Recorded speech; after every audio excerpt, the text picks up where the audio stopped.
राम राम मेरे उत्तर प्रदेश के प्यारे प्यारे छोटे छोटे खूंखार भौकाली भाइयों। कैसे ढीले से पड़े हो भाई। उत्तर प्रदेश वाले हो, भौकाल टाइट रहना चाहिए हर वक्त, समझे। और यूपी कांस्टेबल का पेपर होने वाला है। 20-25 दिन मात्र परीक्षा में बचे हैं, उसमें गणित के भी प्रश्न आएंगे। तो प्यारे भाइयों, जैसे हमने आपसे वादा किया था कि हम यूपी कांस्टेबल के लिए बेस्ट क्वालिटी के 10 एग्जाम पेपर आपको कराएंगे। हर सेट में 25 क्वेश्चंस होंगे, यानी कि 250 ऐसे अच्छे सवालों का कलेक्शन आपको देंगे जिससे सीधा सेम टू सेम पेपर में आपको सवाल देखने को मिले और आपके चेहरे पे मुस्कान आए प्यारे बच्चों। तो पहला एग्जाम पेपर मैं आपके सामने सॉल्व करवाने वाला हूं। अब यूपी वाला भौकाल टाइट होगा मेरे प्यारे दोस्त। इसमें प्रीवियस ईयर के भी सवाल है, यूपी कांस्टेबल के, यूपी एसआई के भी सवाल है, अदर एग्जाम के भी कांस्टेबल लेवल के क्वेश्चंस को मैंने शामिल किया है। बहुत ही वेल रिसर्च और मोस्ट इंपॉर्टेंट क्वेश्चंस का मैं शानदार सॉल्यूशन आपको कराऊंगा कि कैसे आपको जल्दी सवाल सोचना है, कैसे कम से कम लिख के आपको सवाल करना है, कैसे आपको बेसिक से ऊपर उठना है। ठीक है बच्चों, सब हम आपको सिखाएंगे। जो बच्चे बेसिक अच्छे से नहीं पढ़े हैं, टूटी फूटी तैयारी करें, मैं इस तरीके से एक सवाल समझाऊंगा कि उनको भी समझ आ जाएगा प्यारे भाइयों। ठीक है ना। तो सब बच्चे चैनल सब्सक्राइब कर लो, क्योंकि असली कंटेंट, असली एग्जाम वाली रियल भौकाली प्रैक्टिस इसी चैनल पे होगी प्यारे दोस्तों, गणित की। ठीक है, शुरू करें। कॉपी पेन लेके बैठो। आपको पता है कि आपके एग्जाम में अर्थमेटिक मैथ और मेंसुरेशन, ठीक है बच्चों, यही सवाल, यही इन्हीं चैप्टर से सवाल आएंगे, तो मैंने वही लिए। शुरू करते हैं प्यारे भाई। आइए पहले सवाल से, जो आया है रेलवे ग्रुप डी 2025 की परीक्षा में, तो आपके एग्जाम में भी आ सकता है, आता है। एक निश्चित धनराशि साधारण ब्याज पर 8 वर्षों में स्वयं की 3 गुना हो जाती है, कितने वर्षों में यह 10 गुना हो जाएगी। ठीक है, सिंपल इंटरेस्ट पर कोई पैसा 8 साल में 3 गुना हो जाता है, तो पूछा कितने साल में 10 गुना हो जाएगा। 3 गुना होने का क्या मतलब है? 3 गुना होने का मतलब है कि 1 रुपए इन्वेस्ट किया तो 3 रुपए बन गए, यानी कि आपको ब्याज कितना मिला प्यारे बच्चों? 2 रुपए। 2 रुपए आपको ब्याज मिला कितने वर्षों में? 8 साल में। तो सवाल यह है कितने वर्षों में धनराशि 10 गुना हो जाएगी। 10 गुना होने का क्या मतलब है? 10 गुना होने का मतलब है कि 1 रुपए 10 रुपए बन गए, तो ब्याज कितना चाहिए आपको? 9 रुपए। 9 रुपए ब्याज कितने साल में मिलेगा भाई? 2 रुपए ब्याज अगर 8 साल में मिल रहा है 4 गुना, तो 9 का भी 4 गुना हो जाएगा, यानी कि कितना? 36 साल। और ये इस सवाल का आंसर है प्यारे भाई। लेकिन ये लिखना नहीं था, दिमाग में सोचना था, है कि नहीं। 3 गुना होगी धनराशि, 2 रुपए ब्याज मिला 8 साल में, 10 गुना होने का मतलब 9 रुपए मिलेगा, 4 गुना 36 साल में। लिखना नहीं है बच्चे, ठीक है। आसान सवाल है, वेरी इंपॉर्टेंट। बताइए, ए को अकेले एक काम करने में ए और बी द्वारा एक साथ मिलकर काम करने में लगने वाले समय की तुलना में 32 घंटे अधिक लगते हैं। ए अकेले काम करने में जितना समय ए और बी मिलकर लेते हैं, ए अकेले उससे 32 घंटे ज्यादा लेता है काम करने में। ए और बी के एक साथ काम करने की तुलना में लगने वाले समय से बी को अकेले काम पूरा करने में 18 घंटे अधिक लगते हैं। समझे बच्चों?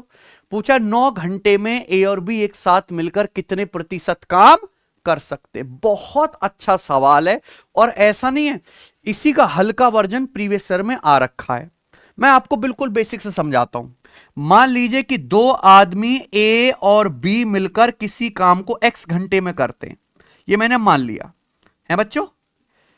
तो सवाल क्या कह रहा है? अगर आप सवाल की पहली लाइन पढ़ेंगे तो बोला है ए को अकेले काम करने में ए और बी एक साथ जितना समय लेते हैं उससे 32 घंटे अधिक लगते हैं। अगर ए और बी x घंटे लेते हैं तो ए को अकेले काम करने में कितना समय लगता है? x प्लस 32 घंटे।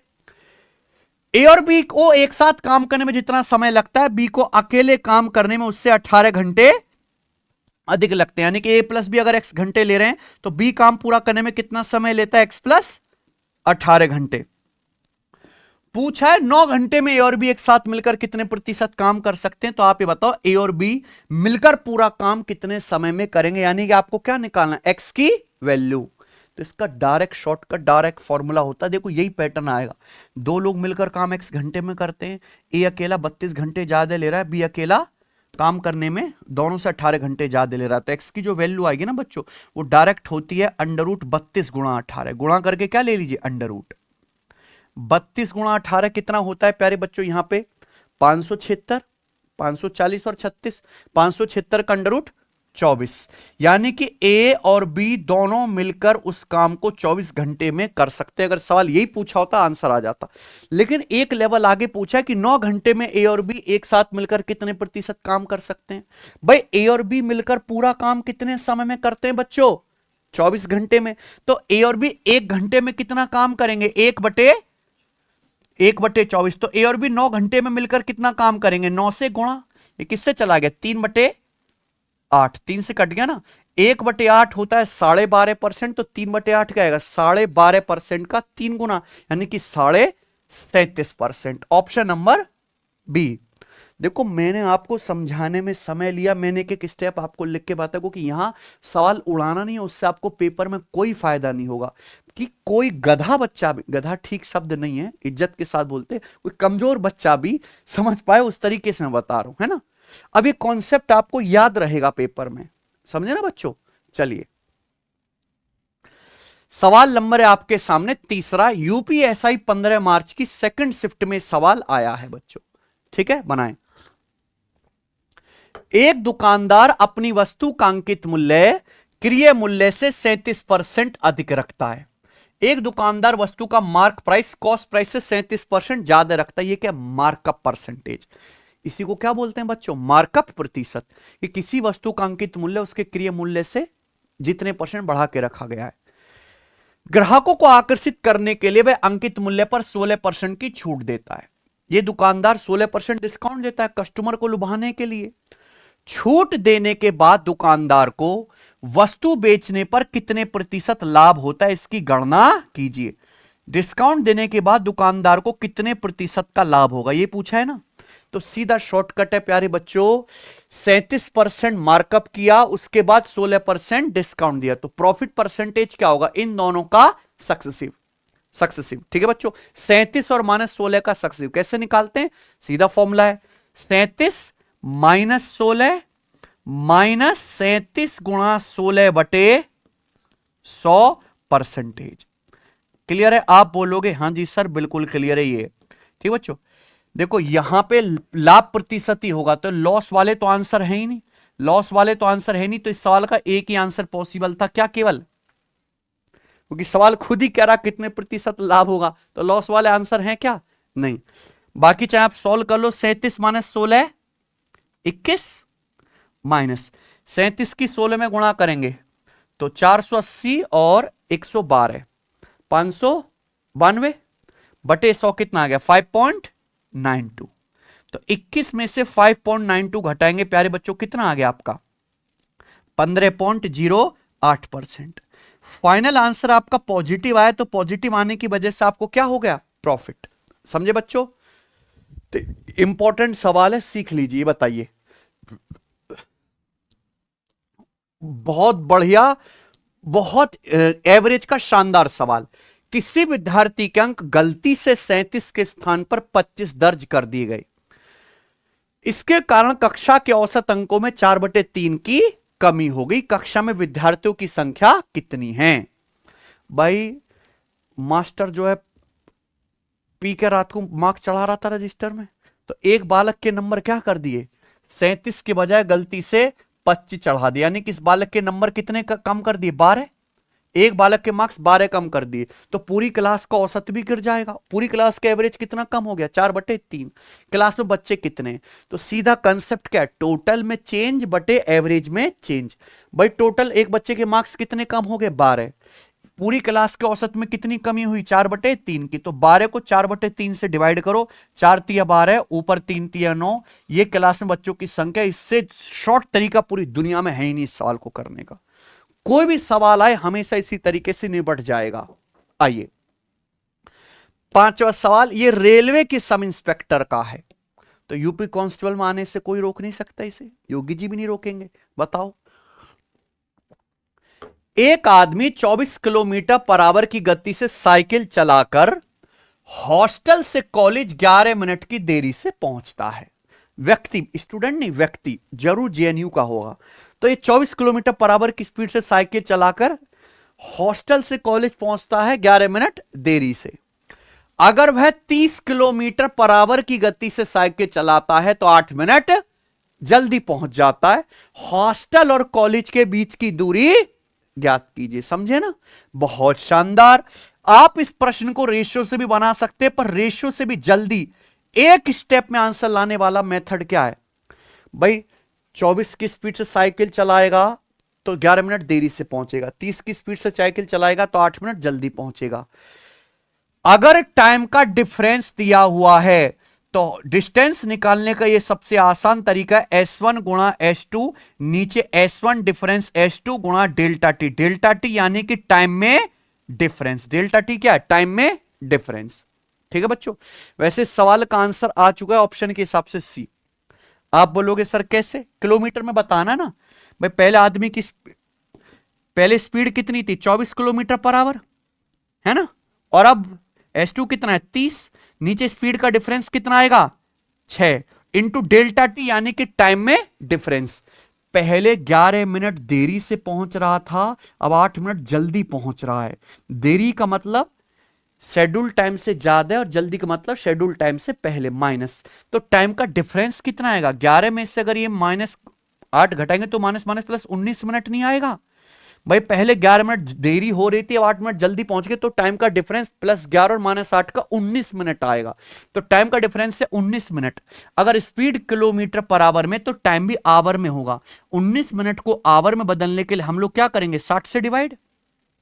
अभी सीधा आंसर किस में आएगा? किलोमीटर में।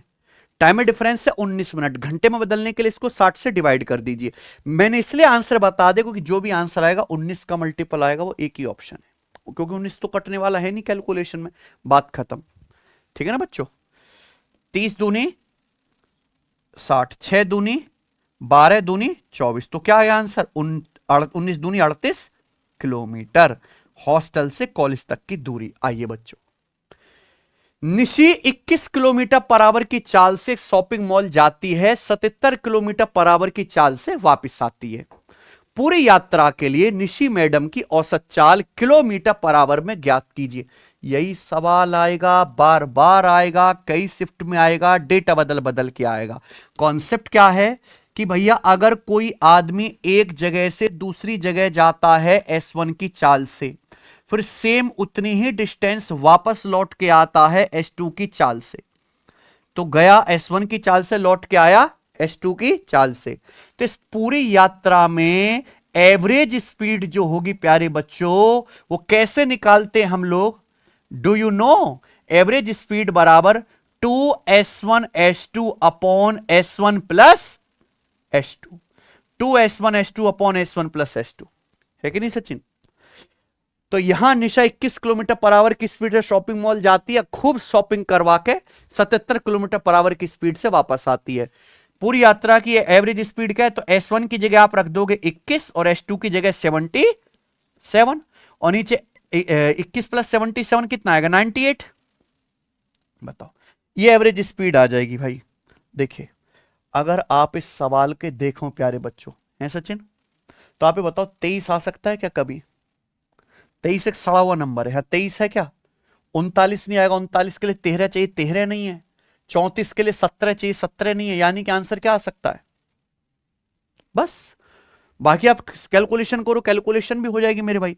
7 से चला जाएगा आपका ये 11 बार, और 7 से 98 14 बार, और 14 से 21 दूनी 42 3 बार, तो 11 तिया 33 किलोमीटर पर आवर इस सवाल का आंसर है। बात खत्म। चलिए आगे।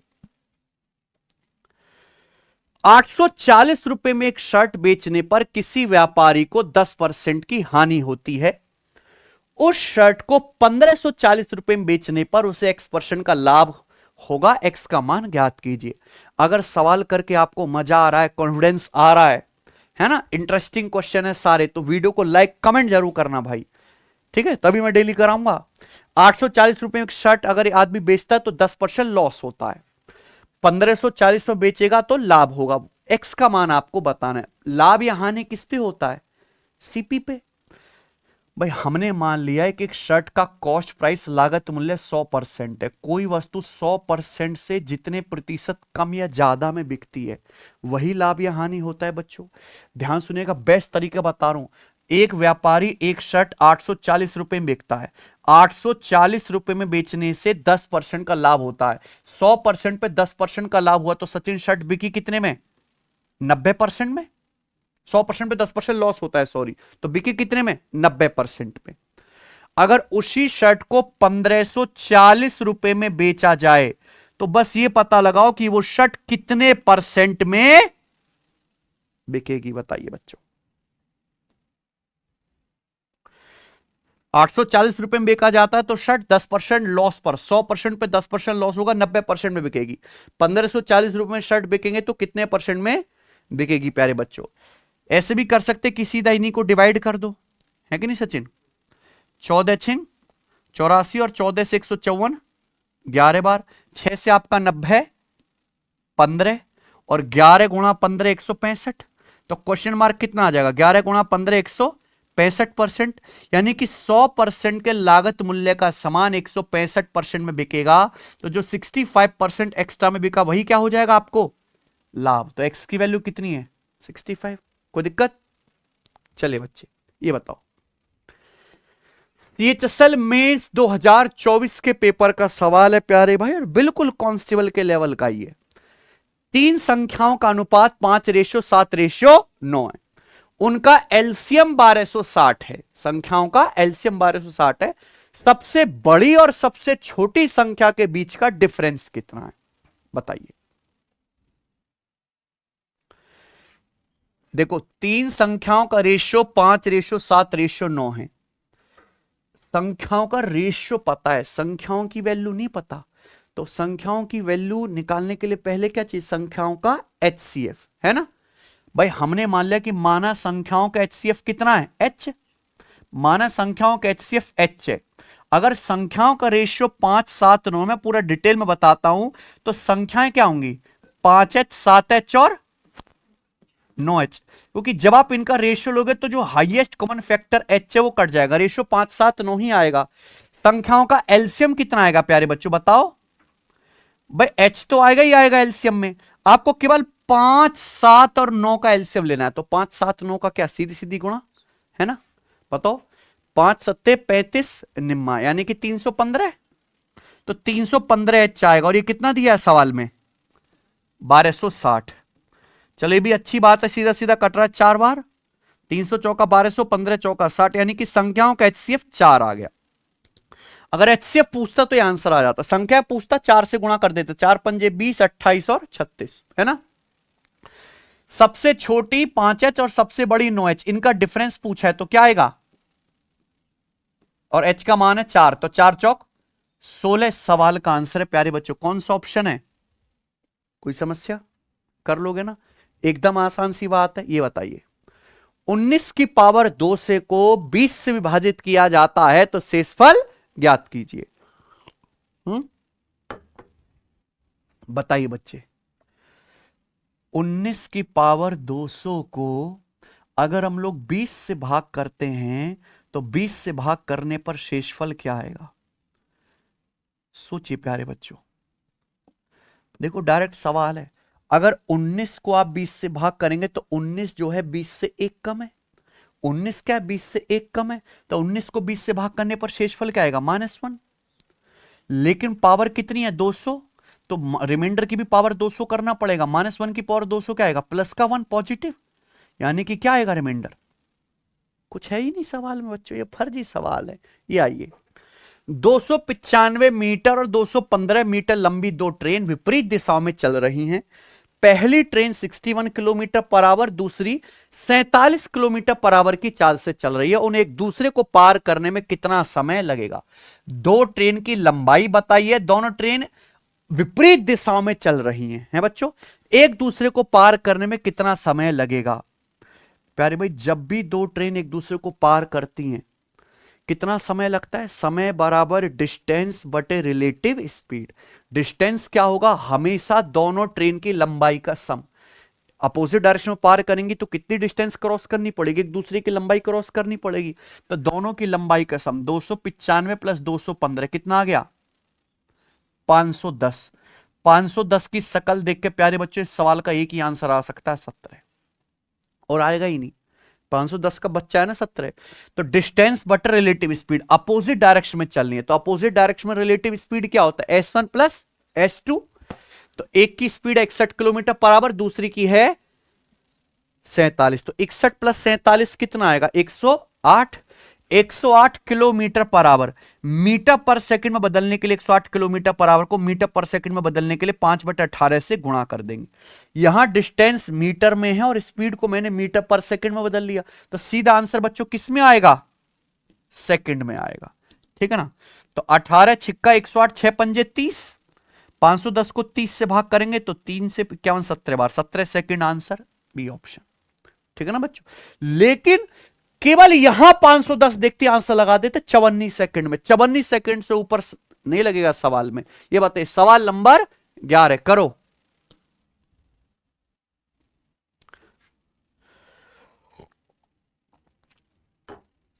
रोहित द्वारा चक्रवृद्धि ब्याज पर निवेश की गई कोई धनराशि 6 वर्षों में दुगनी हो जाती है, जबकि ब्याज वार्षिक रूप से संयोजित होता है। कितने वर्षों में 16 गुनी हो जाएगी? 16 गुनी यानी कि 24 साल लगेंगे ना सचिन? हैं? चक्रवृद्धि ब्याज का इससे आसान, चक्रवृद्धि ब्याज चैप्टर का सबसे पहला टाइप ही ये पढ़ाया जाता है कि नहीं बच्चों? कंपाउंड इंटरेस्ट पर कोई पैसा 6 साल में दुगना हो जाता है। चक्रवृद्धि ब्याज पर आपका पैसा दुगना हो रहा है हर 6 साल में। पूछा है ब्याज एनुअली कंपाउंड हो रहा है, कितने सालों में धनराशि स्वयं का 16 गुना हो जाएगी? 16 गुना होने का मतलब क्या है? 2 की पावर 4, 2 की पावर 4। भाई दुगना हो रहा है हर 6 साल में, तो 2 की पावर 4 होने में, 2 की पावर 4 होने में समय भी तो मेरे दोस्तों 6 का 4 गुना लगेगा, यानी कि 24 साल। बस इतना सा ही तो करना था भाई। क्या इसके लिए आपको लिखने की जरूरत थी? नहीं ना, समझाने के लिए लिखना पड़ता है। ये बताइए 3 कारों की गति 5-3-4 के अनुपात में इन कारों द्वारा समान दूरी तय करने में लगे समय के बीच का अनुपात ज्ञात कीजिए। एमटीएस का सवाल है ये। बताओ बच्चों, 3 कार हैं, उनकी स्पीड अलग अलग है, स्पीड का रेशियो 5:3:4। जब तीनों कार की स्पीड अलग अलग है, अगर तीनों कार सेम दूरी जाएंगी, समान दूरी, तो समान दूरी जाने में तीनों कारों को समय भी अलग अलग लगेगा, है ना।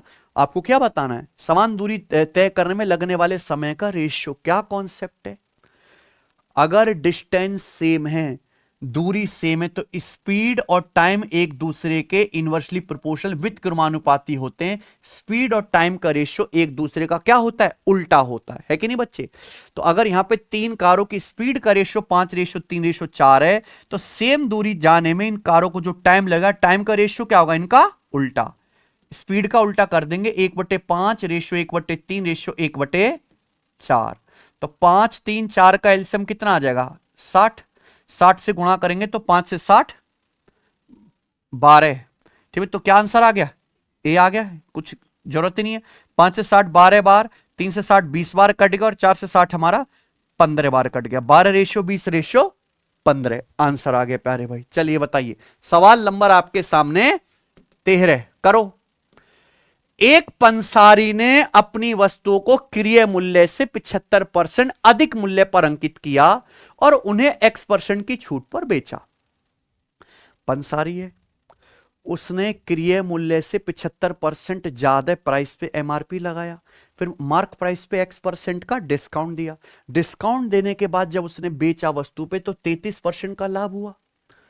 तो ये पूछा है कि डिस्काउंट कितना दिया गया है, एक्स का मान आपसे पूछा है। समझे बच्चों? फॉर्मूला भी यहां पे लग सकता है, लेकिन डेटा बहुत आसान है, सवाल 100 मान के भी जल्दी होगा। है बच्चों, ध्यान से सुनिएगा। एक पंसारी ने अपनी वस्तु को क्रय मूल्य से 75% अधिक मूल्य पर अंकित किया। इसका मतलब क्या है कि अगर किसी वस्तु का क्रय मूल्य 100 है, तो 100 से 75% ज्यादा, यानी कि मार्क प्राइस कितना? 175 है ना। फिर मार्क प्राइस पे X% डिस्काउंट दिया। X% डिस्काउंट देने के बाद जब वस्तु को बेचा तो पंसारी को 33% लाभ हुआ। लाभ किस पे होता है बच्चों? क्रय मूल्य, लागत मूल्य पे। अगर वस्तु का क्रय मूल्य 100 है, 100 पे 33% का लाभ हुआ तो बच्चों वस्तु बिकी कितने में? 133 में बिकी। पूछा है डिस्काउंट क्या है, एक्स का मान क्या है? आप बताओ डिस्काउंट किस पे दिया जाता है? अंकित मूल्य पे है सचिन।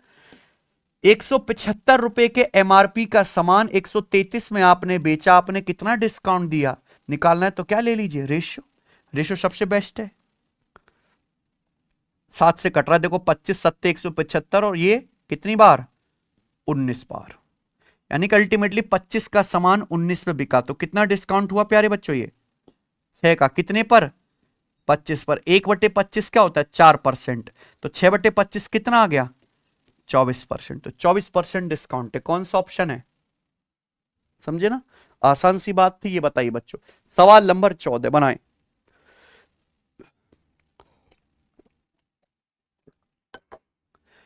पाइप ए और बी एक खाली टंकी को 84 मिनट और 32 मिनट में भर सकते हैं। पाइप ए और बी दोनों को एक साथ खोला जाता है। कितने समय बाद पाइप ए को बंद कर देना चाहिए ताकि खाली टंकी कुल 20 मिनट में पूरी भर जाए? गजब क्वेश्चन है मेरे भाई, और गजब के मेथड होते हैं ऐसे सवालों के। डायमंड वर्क में या पाइप एंड सिस्टम में बीच में से कोई पाइप बंद कर दिया, कोई आदमी काम छोड़ के चला गया, ऐसे सवालों को एलसीएम लेके करने की जरूरत ही नहीं होती बेटा, वो पुरानी टेक्नोलॉजी है। सुनिए, दो पाइप है ए और बी। ए खाली टंकी 84 मिनट में भर सकता है, बी 32 मिनट में। दोनों पाइप एक साथ खोले जाते हैं। मान लीजिए टंकी यहां से भरना शुरू हुई और इस टाइम पे जाके भर गई। तो स्टार्टिंग में क्या है कि दोनों पाइप ए और बी एक साथ खोले जाते हैं। ए और बी एक साथ खोले जाते हैं। पूछा कितने समय बाद पाइप ए को बंद कर देना चाहिए जिससे कि खाली टंकी कुल 20 मिनट में पूरी भर जाए? शुरुआत में हमने दोनों पाइप ए और बी एक साथ खोले, लेकिन कुछ समय के बाद मान लो यहां जाके हमने पाइप ए बंद कर दिया। पाइप ए बंद कर दिया यानी कि कौन चालू है? केवल पाइप बी चालू रहेगा प्यारे बच्चों, ठीक है ना, जिससे कि हमारी ये कुल खाली टंकी कितने मिनट में भर जाए? 20 मिनट में पूरी भर जाए। तो यही पूछा कितने समय के बाद हमें पाइप ए को बंद कर देना चाहिए। इतने समय बाद हमने पाइप ए बंद कर दिया चला के, यही समय पूछा है कि नहीं? यही तो टाइम पूछा है बच्चों आप लोगों से, बताओ। तो क्या लॉजिक है सवाल का? आप सिंपल सोचो, हमने दोनों पाइप ए और बी एक साथ खोले, कुछ टाइम बाद हम ए बंद करके निकल लिए, क्या हमने पाइप बी बंद किया क्या? यानी कि पाइप बी टंकी के भरना शुरू होने से लेके पूरी टंकी भर जाने तक पूरे टाइम चालू है। यानी कि पाइप बी पूरे के पूरे 20 मिनट टंकी भरेगा, है कि नहीं सचिन? तो आप बताओ बी पूरी टंकी भरता है कितने मिनट में? बी पूरी टंकी 32 मिनट में भरता है, 1 मिनट में भरेगा 1/32। तो पाइप बी 20 मिनट में कितनी टंकी भरेगा? 20/32। तो पाइप बी ने टंकी का 20/32 हिस्सा भरा होगा कि नहीं? कितने समय में? 4 से जाएगा, 4 पंजे 20, 4 अट्ठे 32। यानी कि पाइप बी ने टंकी का 5/8 हिस्सा फिल करा है। इतनी टंकी भरी है पाइप बी ने भाई। 20 मिनट में पूरी एक टंकी भर गई, पूरी एक टंकी, जिसमें से पाइप बी ने कितनी भरी है? 5/8। तो बाकी की 3/8 बची हुई टंकी किसने भरी होगी? पाइप। यानी कि हमें पाइप ए को केवल उतनी देर चलाना है जितनी देर में पाइप ए टंकी का 3/8 हिस्सा भर दे। पाइप ए पूरी टंकी कितने मिनट में भरता है? 84 मिनट में। तो पाइप ए को 3/8 हिस्सा भरने में कितना समय लगेगा? 84 से गुणा कर देंगे, बताओ बच्चों। 4 से जाएगा ये 84 21 बार, और 4 से 8 2 बार, तो 21 या 63/2। 63/2 कितना आ गया? 31.5 मिनट। बी ऑप्शन है ना गजब सवाल, समझ में ना? मैंने तो आपको समझाने के लिए, क्योंकि 90% बच्चे को पता ही नहीं है ये सब मेथड। वो लगा गधों की तरह 84/32 कैल्शियम निकाल के कि मास्टर निकालूंगा आज एलसीएम, देखो तुम हैं। जबकि इस सवाल में ये तो कुछ लिखने तक की जरूरत नहीं, आंखों ही आंखों में हो जाएगा ये सवाल, है ना बच्चों? पर आपको ये सीखने पड़ेंगे बेटा ये तरीके। सवाल नंबर 15। 15,625 रुपए की धनराशि वार्षिक रूप से चक्रवृद्धि किए जाने वाले कितने प्रतिशत ब्याज दर पर 3 साल में 21,952 रुपए हो जाएगी? बताओ। जबरदस्त क्वेश्चन, शानदार, जबरदस्त, जिंदाबाद सवाल। सवाल है 15,625 रुपए की धनराशि किस ब्याज की दर से जो वार्षिक संयोजित किया जा रहा है 3 वर्षों में 21,952 रुपए हो जाएगी। प्रिंसिपल कितना है सचिन? 15,625 रुपए। 15,625 रुपए 3 साल में बढ़कर 21,000 कितने हो गए? 21,952 रुपए हो गए। यानी कि 3 साल में आपका पैसा 15,625 से बढ़कर 21,952 गुना हो गया। 3 साल में आपका पैसा इतने गुना हो गया कि नहीं हो गया? तो आप ये पता लगाओ कि कंपाउंड इंटरेस्ट पर आपका पैसा हर 1 साल में कितने गुना हो रहा है। हर 1 साल में आपका पैसा कितने गुना हो रहा है, तो क्या करना है? सिंपल इसका क्यूब रूट। कोई इतनी बड़ी संख्या नहीं जिसका घनमूल आप जानते ना हो या कर ना सको। नीचे 15,625 है, किसका क्यूब होता है? 25 का, तो इसका क्यूब रूट क्या आ गया? 25। ऊपर 21,952 है, 25 से बड़ी संख्या का ही क्यूब होगा। एंड में क्या आ रहा है? 2। 2 कब आएगा? 8 का क्यूब 512 के एंड में 2 आता है। 8 का क्यूब 500 भाई 30 का क्यूब होता है 27,000, तो 30 से छोटी संख्या का क्यूब है, 25 से बड़ी, यानी कि किसका क्यूब? इसका क्यूब रूट क्या आएगा? 28 है। यानी कि हर 1 साल में आपका पैसा 28/25 गुना हो रहा है। इसका मतलब 1 साल में आपका पैसा 25 से बढ़ के 28 हो गया, तो आपको ब्याज कितना मिला? 25/3। 1/25 4%, 3/25 आ गया 12% पर एनम। ये ब्याज की दर है। कौन सा ऑप्शन है? अरे सवाल के साथ साथ हमारा पेन भी उड़ गया हैं? आएगा बेटे, ये आएगा हैं? आ सकते भाई, जो हम पढ़ा रहे इसके बाहर तो कुछ आता ही नहीं है। सवाल नंबर है आपके सामने 16। ठहरावों को छोड़कर रेलगाड़ी की गति 45 किलोमीटर प्रति घंटा है। ठहरावों सहित यह 36 किलोमीटर प्रति घंटा है। रेलगाड़ी पर घंटे कितने मिनट रुकती है? Excluding stoppage. स्टॉपेज को हटा दिया जाए तो ट्रेन की स्पीड है 45 किलोमीटर पर आवर। यानी कि बिना स्टॉपेज के ट्रेन 1 घंटे में कितना जाती है? 45 किलोमीटर। वहीं ठहराव को भी शामिल कर लें तो रेलगाड़ी की स्पीड कितनी है? 36 किलोमीटर पर आवर। यानी कि ट्रेन 1 घंटे में कितना जाएगी? 36 किलोमीटर। 45 किलोमीटर की बजाय ट्रेन 1 घंटे में 36 किलोमीटर ही जाएगी। यानी कि ट्रेन हर घंटे 9 किलोमीटर कम जाएगी। यानी कि ट्रेन 1/5 समय के लिए रुक के चलती है ना। ट्रेन जितने भी समय चलेगी उसमें 1/5 टाइम ट्रेन रुक के चलेगी। तो 1 घंटा का मतलब होता है 60 मिनट। ट्रेन 60 मिनट में कितने समय के लिए रुकेगी? 60 से गुणा कर देंगे, 60/5 कितना आ गया? 12 मिनट। लोग इसे ट्रिक कहते हैं, पर ये ट्रिक नहीं है, क्या प्रॉपर कॉन्सेप्ट है ना। चलिए ये बताइए, सवाल नंबर आपके सामने 17 करिए बच्चों। अपने घर से सामान्य चाल की 4/7 चाल से चलते हुए लक्ष्य अपने कार्यालय पहुंचने में 15 मिनट विलंबित हो जाता है। घर और कार्यालय के बीच की दूरी तय करने में उसे सामान्यतः कितना समय लगता है? देखो, लक्ष्य एक शरीफ आदमी, कहीं और नहीं जाता। लक्ष्य अपने घर से ऑफिस जाता है, वरना लोग कहां कहां जाते हैं। तो लक्ष्य का काम है अपने घर से ऑफिस जाना। लक्ष्य की बाइक अपनी सामान्य चाल से लक्ष्य जाता है, ठीक है ना बच्चों। लेकिन लक्ष्य अगर अपनी सामान्य चाल की 4/7 गुना स्पीड से चले, यानी कि लक्ष्य ने अपनी स्पीड को कम कर दिया है ना। लक्ष्य ने स्पीड क्या कर दी? सामान्य चाल का 4/7।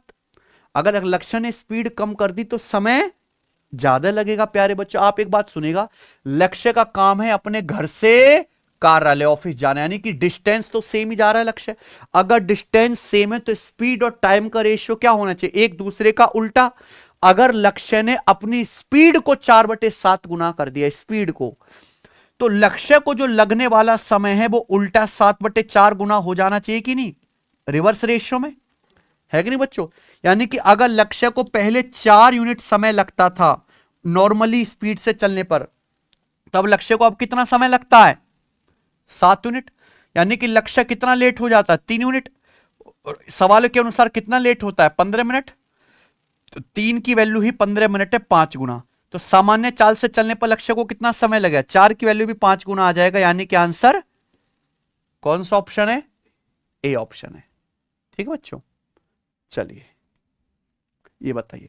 सवाल नंबर 18 करो। कुल 24 आदमी पर डे 7 घंटे काम करके एक काम को 10 दिन में पूरा कर सकते हैं। 21 आदमी प्रतिदिन 9 घंटे काम करके उस काम को कितने दिन में पूरा करेंगे? बच्चों क्या आता है इस सवाल को पढ़कर दिमाग में? आदमियों की संख्या दी है, काम करने के दिन दिए, हर दिन कितने घंटे काम दिए करते हैं, वर्किंग आवर्स दिए। तो टोटल वर्क बराबर क्या लगेगा? कॉन्सेप्ट एमडीएच। एमडीएच एक ही काम को करने के दो तरीके हैं, तो M1D1H1 बराबर M2D2H2 इक्वल कर देंगे। आप बताओ 24 आदमी एक काम को 10 दिन में पूरा करते हैं और पर डे 7 घंटे काम करते हैं, 7 आवर्स। क्लियर है? सवाल में यह बोला गया कि 21 आदमी उस काम को कितने दिन में पूरा करेंगे? प्रतिदिन 9 घंटे काम करके। अगर वो पर डे 9 घंटे काम करते तो दिस शुड भी इक्वल होना है सचिन, बराबर होना चाहिए। तो अगर हम बच्चे इसको बराबर कर देंगे तो क्या आएगा मेरे भाई? 7 तिया 21 और 3 अट्ठे 24। तो 8 2 शाम 80/9 दिन आ गया कि नहीं? 80/9 आगे तो कटेगा नहीं। तो 9 अट्ठे 72 8 80 यानी कि 8 सही 8/9 दिन। कोई दिक्कत? चलिए आगे चलो। ये बताओ एक टेलीविजन सेट का अंकित मूल्य 35,000 रुपए। एक टेलीविजन सेट का एमआरपी है 35,000 रुपए। एक दुकानदार 22% छूट देता है और 75% का लाभ प्राप्त करता है। टेलीविजन सेट का क्रय मूल्य कितना है? ध्यान से सुनना। यूपीएसआई का भी पेपर हुआ था 4 शिफ्टों में, चारों की चारों शिफ्ट में इस कंसेप्ट पर सवाल था, है कि नहीं सचिन? चारों की चारों शिफ्ट में क्या सवाल होता है कि सवाल में आपको छूट प्रतिशत दिया जाएगा और आपको लाभ प्रतिशत दिया जाएगा। तो ऐसे हर एक सवाल में आप किसी भी वस्तु के क्रय मूल्य और अंकित मूल्य का रेशियो आसानी से निकाल सकते हो। 100 - D/100 + P। अब इसमें से आपको कोई भी एक वैल्यू देके दूसरी वैल्यू पूछ लेगा। जैसे इस सवाल में टेलीविजन सेट का अंकित मूल्य देकर क्या पूछ लिया? क्रय मूल्य। यही सवाल बनता है हमेशा। अब एक दुकानदार 22% डिस्काउंट देता है, डिस्काउंट की जगह 22 रख देंगे तो 100 - 22 78। लाभ कितना होता है? 75%। तो 100 + 75 यानी कि 175। आगे कटेगा? नहीं, आगे नहीं कटेगा। टेलीविजन सेट का अंकित मूल्य मार्क प्राइस, मार्क प्राइस यानी कि ये नीचे वाली वैल्यू 175 यूनिट की वैल्यू कितनी है? 35,000 रुपए। यही दिया ना बच्चों? बताओ 175 दूनी 350 होता है यानी कि 200 गुना। तो वस्तु का क्रय मूल्य 78 की वैल्यू भी आपका 200 गुना आ जाएगी ना। तो 78 का 200 गुना कितना आ गया? तो बहुत आसान है, 15,600। जीरो आना ही था, डबल जीरो आना ही था प्यारे बच्चों ऑप्शन के एंड में। चलिए ये बताइए सवाल नंबर 20 करो। एक दुकानदार को 120 रुपए पर किलोग्राम, 130 रुपए पर किलोग्राम की चाय की दो किस्मों को किस अनुपात में मिलाना चाहिए ताकि मिश्रण को 136.4 रुपए पर किलोग्राम पर बेचने पर उसे 10% का लाभ हो सके? एक दुकानदार चाय है ना, चाय की दो किस्मों को मिलाकर एक मिक्सचर बनाता है। पूछा है किस अनुपात में मिलाना चाहिए। ऐसे हर सवाल में क्या लगाना है? एलिगेशन। प्राइस पे, कीमत पे एलिगेशन लगा लो, रुपीस पर केजी पे। एक दुकानदार दो टाइप की चाय को मिलाता। पहली चाय का दाम है 120 रुपए पर केजी, दूसरी चाय का दाम है 130 रुपए पर केजी। तो मिश्रण का भी क्या निकालना चाहिए आपको? Cost price. लेकिन सवाल में दिया है सेलिंग प्राइस कि मिश्रण को 136.4 रुपए पर केजी पर बेचने से 10% लाभ होता है। इस प्राइस पर मिश्रण बेचने से 10% लाभ होता है। तो क्या आप मिश्रण का लागत मूल्य सीपी नहीं निकाल सकते? सीपी क्या होता है बच्चों? 100%। अगर 100% पे आपको 10% लाभ होगा तो मिश्रण बिकेगा कितने में? 110% में। बच्चों ये 110% की कीमत है। 1% की कीमत क्या आएगी? 110 से भाग। 100% की कीमत क्या आएगी? 100 से गुणा। ये आना चाहिए प्यारे बच्चों, 0 से डेसिमल। तो 11 कम 11, 11 दूनी 22, 11 चौक 44, 124 रुपए पर केजी। यही है ना सचिन? तो मिश्रण का लागत मूल्य आ गया 124 रुपए पर केजी। तो एक दुकानदार दो टाइप की चाय मिलाता है, 120 और 130 रुपए पर केजी वाली, और मिश्रण का सीपी कितना है? 124 रुपए पर केजी। तो किस रेशियो मिलाना पड़ेगा? 130 में से 24 घटाएंगे 6, और 124 में से 120 घटाएंगे 4, ऐसे घटा दिया करो। तो 6:4 का अनुपात मिलाएंगे, 2 से कट गया, 3:2। कौन सा ऑप्शन है? सी, है ना बच्चे। चलिए ये बताएंगे। 1020, 850 और 1156 का HCF ज्ञात करें। आसान टेस्ट है ना सचिन?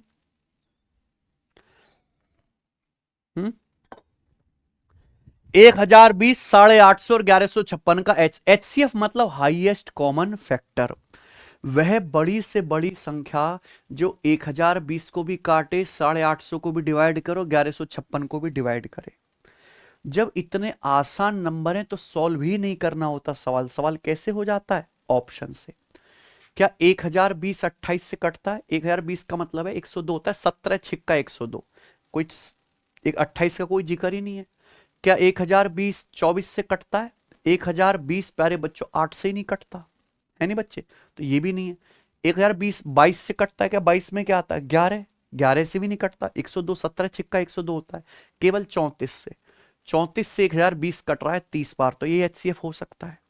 तो हमेशा सवाल कैसे पकड़ना है? ऐसा ऑप्शन से। करने वाले मूर्ख हैं। ठीक है बच्चों, ये बताइए सवाल नंबर 22, सोचो जरा।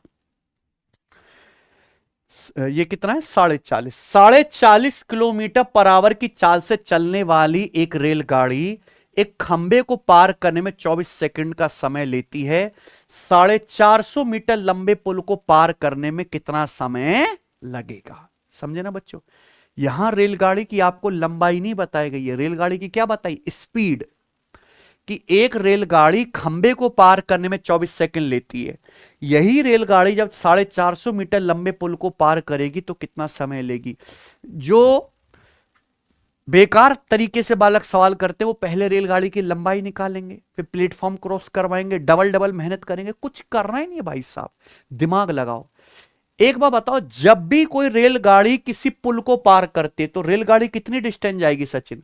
रेलगाड़ी खुद की लंबाई प्लस पुल की लंबाई। पुल की लंबाई कितनी है? 450 मीटर। जब भी कोई रेलगाड़ी किसी पुल को पार करेगी इतनी डिस्टेंस जाएगी रेलगाड़ी खुद की लंबाई प्लस 450 मीटर।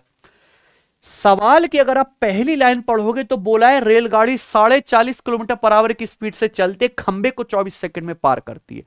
जब रेलगाड़ी किसी खंबे को पार करते रेलगाड़ी कितनी दूरी क्रॉस करेगी? ये खंबा है, रेलगाड़ी खुद की लेंथ क्रॉस करके आगे निकलेगी, यानी कि रेलगाड़ी खुद की लंबाई क्रॉस करने में ले रही है 24 सेकंड। तो मुझे केवल यह पता लगाना है कि रेलगाड़ी 450 मीटर जाने में कितना टाइम लेगी। दैट्स इट, है कि नहीं? तो रेलगाड़ी 450 मीटर क्रॉस करेगी कितनी स्पीड से? 40 किलोमीटर पर आवर की स्पीड से। कितना टाइम लेगी? 40 का मतलब 81/2, ये किलोमीटर पर आवर, इसको मीटर पर सेकंड में बदलने के लिए 5/18 से गुणा करेंगे, क्योंकि अगर डिस्टेंस मीटर में तो स्पीड भी तो किलोमीटर पर आवर से मीटर पर सेकंड में बदलना पड़ेगा ना, और टाइम बराबर डिस्टेंस बटे स्पीड, इतना समय लेगी। अब बताओ ये है भैया कितना हो जाएगा? 9 नाम 81 और 9 दूनी 18, 9 पंजे 45 से 450, ये 10 बार कट गया, तो 2 दूनी 4 दूसरा 40 सेकंड, यानी कि 450 मीटर जाने में रेलगाड़ी 40 सेकंड लेगी। तो पूरा पुल क्रॉस करने में रेलगाड़ी को 24 + 40 का 64 सेकंड नहीं लग गया? इससे बेहतरीन तरीका पूरी दुनिया में नहीं है इस सवाल को करने का, है ना? कोई मेहनत नहीं करनी, केवल सोचना है। सोचना सीखो बेटे। आइए करो। दिल्ली के चिड़ियाघर में हिरन भी हैं और बत्तखें भी हैं। सिर गिने जाएं तो सिर 180 हैं, पैर गिने सारे जानवरों के तो पैर है 448। चिड़ियाघर में हिरनों की संख्या कितनी है? नंबर ऑफ डियर्स, हिरन कितने चिड़ियाघर में? बताओ। ये कौन सी, ये सवाल तो रीजनिंग में भी बनता है बेटा, है ना? रीजनिंग में भी सिखाते हैं, गणित में भी सिखाते हैं, XY मान के भी बालक करते हैं, एलिगेशन भी। लेकिन सबसे बढ़िया ये, ऐसा तो है नहीं कोई सड़क पे चलता हुआ मामूली सवाल है, ये ब्रांडेड सवाल है जो बार बार पेपर में आता है। इसकी डायरेक्ट ट्रिक है। आप बताओ, हर जानवर के एक ही सिर होता है। जब अगर सवाल में बोला गया है सिर गिने जाएं तो 180, मतलब चिड़ियाघर में 180 टोटल जानवर है, हिरन प्लस बत्तख मिलाकर। लेकिन हिरन के होते हैं बच्चों 4 पैर, 4 ही होते हैं ना सचिन? 4 पैर। और बत्तख के कितने होते हैं? बत्तख के 2, बत्तख वही जो तालाब में कुकू कर रहा है, बत्तख के 2 पैर होते हैं, ठीक है बच्चों। तो 4 पैर और 2 पैर वाले सवाल ही बनेंगे। हो सकता है पेपर में सवाल 4 पैर वाली कार और 2 पैर वाली मोटरसाइकिल पे आ जाए, है ना, चौपहिया दुपहिया वाहन पे, कॉन्सेप्ट सेम रहेगा। तो कभी भी ऐसा प्रश्न आएगा तो 4 पैर वाले जानवर की संख्या आप डायरेक्ट निकाल सकते हो, यानी कि हिरन की संख्या सीधी आ जाएगी L/2 minus H. Direct trick है, L/2 माइनस L/2। L मतलब नंबर ऑफ लेग्स, लेग्स कितने 448, 448 बटे 2 224 माइनस 100, 224 में से 180 घटाएंगे तो कितना आ जाएगा प्यारे बच्चों, 44। तो हिरन 44 है और यही सवाल का आंसर है सी ऑप्शन। हिरन 44 आगे। अगर बत्तख पूछता तो 180, टोटल 180 में से 44 घटा लेते, 136, ठीक है ना। चलिए सवाल नंबर 24 बनाओ बच्चों। जीडी का ये प्रश्न है, 4 धावक एक वृत्ताकार ट्रैक पर एक ही बिंदु से एक साथ दौड़ना शुरू करते हैं। 4 रेसर एक सर्कुलर ट्रैक पर एक ही बिंदु से एक साथ भागना शुरू करते हैं। एक साथ भाग रहे हैं, ये रेस है ना, तो एक ही दिशा में भागेंगे। एक चक्कर पूरा करने में उन्हें 280, 350 और 420 और 560 सेकंड लगे। पहला धावक एक राउंड मारता है सर्कुलर ट्रैक का 280 सेकंड में, दूसरा 350 सेकंड में, तीसरा 420, चौथा 560। वे पहली बार कितने समय के बाद शुरुआती बिंदु पर मिलते हैं? कितने सेकंड के बाद चारों खिलाड़ी, चारों धावक जहां से दौड़ना शुरू किया था उसी शुरुआती बिंदु पर कितने सेकंड के बाद मिलेंगे? यही बच्चों स्पेशल सवाल है, यूपीएसआई में भी आया था ऐसा, है बच्चों। बताओ, चारों खिलाड़ी, चारों धावक शुरुआती बिंदु, ये लाइन होनी चाहिए, शुरुआती बिंदु पर कितने समय के बाद मिलेंगे। देखो हमें पता है एक राउंड मारने में कंप्लीट इनको कितना समय लगता है दिया गया है। कभी भी ऐसा प्रश्न आएगा आपको क्या लेना है, इनका एलसीएम। एलसीएम वो संख्या है जो इन चारों से पूरी पूरी डिवाइड होगी, यानी कि चारों एक जगह आ जाएंगे इकट्ठे स्टार्टिंग पॉइंट पर, तो इनका एलसीएम लेना है। और ऐसा भी नहीं है कि एलसीएम आपको कैलकुलेट करना पड़ेगा, ऑप्शन है तो ऑप्शन से उड़ाओ। 280 में क्या आता है, 280 इन सब का एलसीएम लेना है। 280 के भीतर 7 आ रहा है तो एलसीएम 7 से कटने वाला नंबर होना चाहिए। क्या 52 7 से कटता है? नहीं। क्या 24 7 से कटता है? नहीं। क्या 36 7 से कटता है? नहीं। क्या 84 7 से कटता है? हाँ जी, यही आंसर हो सकता है, बाकी कोई है ही नहीं। कोई दिक्कत मुझे नहीं लगता यहां तक किसी को कोई डाउट है, लेकिन कॉन्सेप्ट जानना जरूरी है। पहले क्या लेना है ऐसे में, एलसीएम।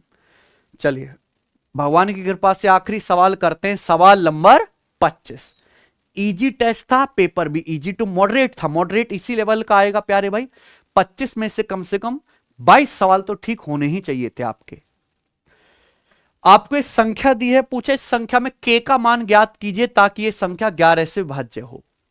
अगर ये संख्या 11 से डिवाइड होती है तो k का मान क्या है? भाई ये सवाल तभी सॉल्व हो पाएगा, वरना कोई तरीका नहीं है, जब तक आपको 11 का डिविजिबिलिटी रूल ना आता। 11 का डिविजिबिलिटी रूल आना चाहिए। क्या कहता है 11 का नियम? कोई संख्या 11 से अगर भाग होती है तो इसके ऑड प्लेस का डिजिट का सम निकालो। 9 और 1 10, 10 प्लस k, 10 प्लस 0 10 और 5, यानी कि आ गया 15 प्लस k। फिर आप इवन प्लेस के डिजिट का सम निकालो। इवन प्लेस यानी कि जो दूसरी, चौथी, छठी पोजीशन पे आ रहे हैं, इस तरीके से 3 प्लस 4 7, 7 8 15, 15 प्लस 2 17।